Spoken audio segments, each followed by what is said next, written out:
Carlton J. Smith, and I'm sitting here. This is for DorothyAlexandre.com. She's a wonderful, I call her Little Oprah, so y'all remember that. She's going to be huge. Anyway, let me just say this. I'm doing a show at Le Balcon this coming Saturday, November 9th. And I'm also performing at the Rialto Theater.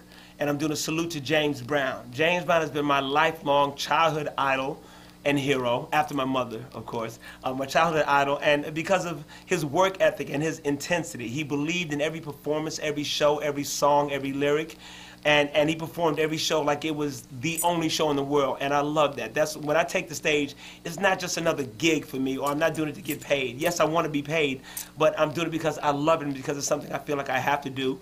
And at the risk of sounding corny, I feel like it's something I was born to do. I love being on stage and performing.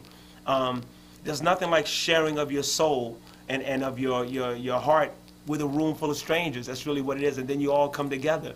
My other idols and heroes are, well, I mean, I have a lot of them in the world of music, without a doubt, you know. But musically, after James Brown, it would be Al Green and Bobby Womack. They were great 70s soul men, and the reason being because they were the juxtaposition of I guess, the complexities of love. Al Green sang about the joy of love and the beauty and the sublime, you know, all the stuff you see on greeting cards or whatever. Al Green sang about this and brought it to life. Bobby Womack sang about the other flips, the flip side of love, the heartbreak, the disappointments, the ups and downs. Sometimes it's great, then they build you up to bring you down.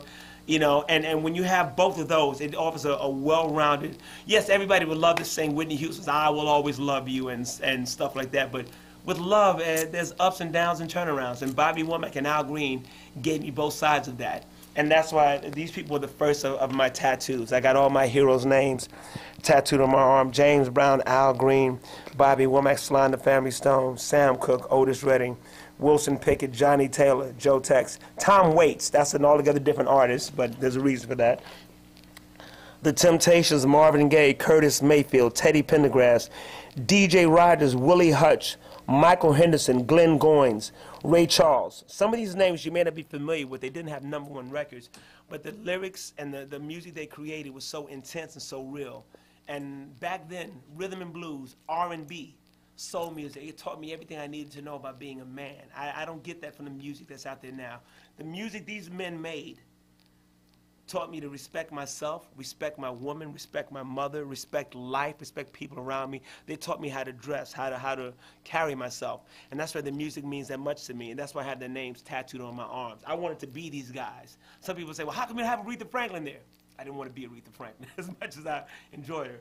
So everyone coming to the show, please know that I plan to sing and play my heart and soul out for you. I've got a great band of musicians here from Montreal. Alistair Phillip on keyboard, Roger Mann on guitar, Ben Como on bass. I got a cat named Harvey, who I just met, who's fantastic on the drums. And I was also working with another guy on the drums named Max, I'm going to say his last name wrong, Sansalon. Sorry, Max. But I mean, these guys are working hard at rehearsals, and that's where you do all the hard work. We work hard in rehearsals so we can have fun on stage. I also have to give thanks to Bianca Barbucci, who has done amazing things for my career here in Montreal. So I'm looking forward to being here in Montreal and bring as much soul and rhythm and blues to Montreal, Toronto, and everywhere, and to DorothyAlexandre.com. Is that okay?